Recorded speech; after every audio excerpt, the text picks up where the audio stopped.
thank you very much for watching this Channel Zero. Again, this is Reiko and our guest, Mr. Max von Shuler. Okay, Max, today's topic is about drought. Yes. It's a drought happening in the US, which is very, very scary story for me. And I have little knowledge about this, so could you please teach me what's going on in America right now? We have what I call is a climatic shift.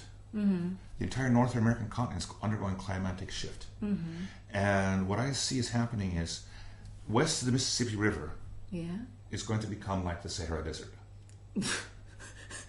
And 90% of the population has to move or die. Well, but it's very straightforward, you know. Yes. So many Americans will and just go crazy. Well, say crazy, but very, very unfortunate for people. This is something we can exactly measure. So I'm sure if you say so, you have a scientific data yes, I do. And a report, right? Yes. Right. And this goes by water. Mm-hmm. Okay, let's look at California. California produces 25% of Americans' agricultural production. Mm-hmm. Something like 95% of broccoli, 90% of tomatoes and things like this. Right. And 80% of the world's almonds are in California. Mm-hmm. And in a good year, 20% of the water that they use comes from underground aquifers. Mm-hmm. And the rest comes from mountains. The mountains during the summertime, that snow melts and Mount Rocky or Sierra Nevadas. In Southern California, it comes from the Colorado River, which comes from the Rocky Mountains. Mm-hmm. Now, what's happening is climate change plus normal climate shift. Mm-hmm. What people don't realize is it doesn't rain in California. There's a song about it never rains in California. Maybe you've heard that song. Yeah.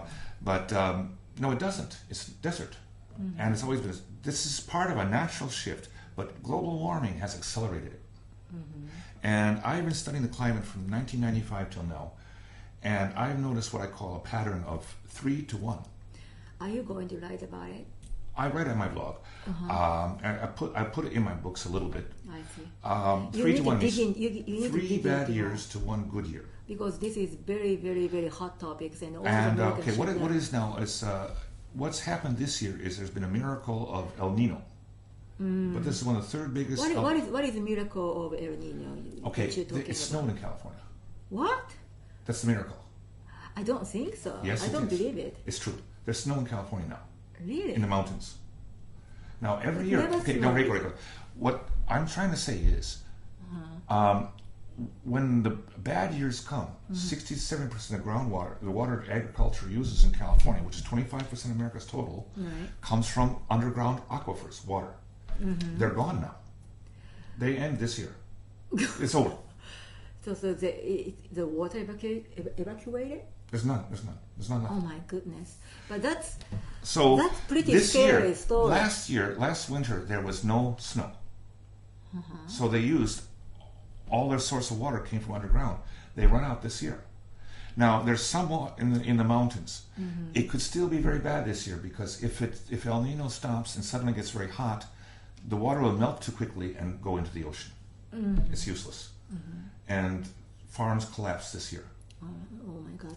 So please tell me more about what's going on in farmers in a farming area. For example, they're running out of water. They're running out of water. Huge last year, and part of, like, for example, TPP, people want to send California or ice to their California miles, we in Japanese. Last year, 50% wasn't planted because they didn't have water. 50%. Right? That's that bad. Oh my God. That's so bad. The drought is causing earthquakes in California. That bad? How do they cause earthquakes? Well, because people are drilling so much and taking out groundwater, the ground is sinking about this much, 1 foot per year. That's caused. Subsidence is called. We call subsidence. It's sinking, and that means the aquifer can never be recharged, never. Mm-hmm. And this plus, if we go to the Great Plains states, now all the Kansas, Nebraska, all there, their water comes from the Oglala aquifer. This is water that was put there 3 to 4 million years ago. It is not replaced. It runs out now. You mean this year? Oh, any time around now. When I first came to Japan 4 years ago, I remember a Newsweek magazine article. It said the Oglala will run out in 40 years. Well, is that the reason why America is now busy buying other countries' land? I mean, yes. I think it's one reason. I think it's one reason for intervention in Ukraine, because Ukraine has wheat. America can't grow wheat anymore. Well, then how can American government, how can America feed their own people now? They can't? And in the near future, they can't. Oh my God! Then how are they going to eat then? They won't. But if you live, okay, west of the Mississippi River, people will not. And within 2 to 3 years, there'll be no drinking water. What you're talking to me is very scary, though. It is scary. It is very scary. Because if there is nothing to eat in America, the country like America, America is not Somalia or some, But very quickly, civil authority will disappear. There's many private armies, we call them militias in America. They're going to try and get food very quickly. Police will disappear. Why? It's going to be anarchy. Well, this is true. This is true. There was something happened in the year 2005. We had a hurricane in New Orleans, big one, Katrina. Right. The police, National Guard, disappeared. So we had a law that went back to the United States Civil War called Posse Comitatus, that the federal government's army and Marines cannot participate in civil disorder. National Guard, but see, the police and the National Guard disappeared. So that's been changed. And many poor people in America are very disorganized people. So they steal, they kill, they do anything. So they go anarchy. So yes, America's facing anarchy. That's what you're talking about. That's what I'm talking about. Okay. And there's just not going to be enough food and water. There's just not going to be enough. So basically, I see America pretty much losing the western half. Then this is a very serious thing. And it's in a very short time period. And how many people? What do you think? How many people in American populations will? Well, some 300 million, right? Will be in danger. About 50 million. About 50 million. 50 to maybe 70 million. Go hunger. Hunger, thirst. Thirst and maybe death. Oh my God. And another thing is really the only way to move mass amount of people is really by car. And America's fuel situation is very, very serious. And there's really no way out except walking. This is a pretty new story for me because, from financial point of view, I can talk hours and hours how America is corrupt and how America is in danger and how America is losing their own money and how America will lose their country forever. I started with this. But 2008, year 2008. Drought is something very serious because we can't live without water and food. That's right. And if many Americans had to go hunger and thirst, and that's a serious problem. And if you live in Hawaii, all of Hawaii's food comes from the mainland. Right. Well, what does American government actually do for this problem? I don't know what they're doing anything at all. The state government of Arizona has a plan. But if the state government of Arizona has a plan. They plan to take water from the Mississippi River. Yeah, that's longer than Japan is, and it costs. Well, you're a finance expert. America has no finance for such a project, and it takes years. It takes years. They have maybe 2 years at the best. So, what do you think? The war or war? If there is no food and water, and I'm sure there is. I think what's going to happen is America will try and keep places like San Diego Naval Base. San Diego Naval Base is very important for American power in the Pacific. Yes. They're going to try, but they're going to fail because simply patrolling the base area is nothing. To have a functioning naval base, you need a lot of technicians and so forth to repair warships. These people are civilians. They're not military. Right. And it's just way too many people to try and keep alive and feed. And especially if the area around there is total anarchy, they're going to lose. They're going to lose. Who is going to survive in this? People who have access to water, people who are organized. I think the Hispanic population has a good chance of survival because they have the Okay, Catholic so Church. listen, American, please keep your land. Please keep your place that you can keep your water. It's if you can move. Move to where? East of the Mississippi. There's still water there.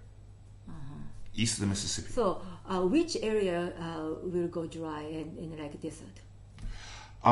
In America, I'm talking about. Well, basically, we're looking at Nevada, Arizona, New Mexico, and California becoming pretty much uninhabitable. California too? Oh, yeah. I have read on the net articles saying, there's a few articles out there now saying that California has 38 million people that can only support 10 million. You see, it's natural desert. Los Angeles is now 10 million people, something like that. When the white people first came, it was 3,000 people who lived there naturally. Right. And, well, we found water underground, and we've used it and created to make these big cities and so forth. Los Angeles, in World War II, was 2,500 people. Now it's, 5 million or something, 1.5 million, I think, excuse me. There's just no water. Just none. It's disappearing. Well, Japanese technology actually innovated the we changed the seawater But to still, it's water. not. How many plants will have to be made and how quickly? No, not so quickly. Not so quickly. Not so quickly. And we're looking at 2 years at best, maybe 1 year. Do you have anything to say to American? Try your best. Is that all? That's all there is. If you, over New Year's, I had an American friend who lives in south of San Francisco. His wife's Japanese, visiting Japan, and we talked. And he said, "Yeah, I understand." And I said, "Well, you understand, you know, but my wife wants to stay in America, and his job is in America. You know, his house is in America. He's bought a house, and the real estate market, once this really becomes general knowledge, it's going to collapse. What's a house without water worth? It's worth nothing." That's right. That's right. A lot of people in Tulare County in last year, they ran out, and this is in California, and they were in the Central Valley. Well, the wells went dry. They ran out of water, and they're living like, well, I have to go to take a shower. I have to go 5 miles down the road to my neighbor's house, and you can't use a toilet. You can't brush your teeth. You know, and it's going to be much worse this year. It's going to get worse every year. We're going to have people leaving, refugees. And the first people to try and go. Yeah, but I never can imagine American refugees actually. Well, it's happened before. in No, it happened before. 1930s, the Dust Bowl. 1/4 of the population left that area, and they went. John Steinbeck's book, The Grapes of Wrath. Have you ever read that? I've read half of it, but it's about those refugees from Oklahoma and from Nebraska, Kansas, and it turned to desert, serious desert. And 1/4 of the population left. I see. And it wasn't just farmers. Well, the farmers leave, and then they don't do business at the bank. The bank fails. The banker has no job, so he has to leave too. And he's a banker, a nice guy in the town. The bank fails. He ends up working in California, working the farm fields by hand. This is what happened back then. But now it's going to be much, much, much greater. Many, many more people. It's not several million people. This is going to be tens of millions of people who are affected. And okay, so Max, I will tell you more about that next. Okay, but please stay in touch. Okay, and then he has a special message for American people: how to survive. Okay.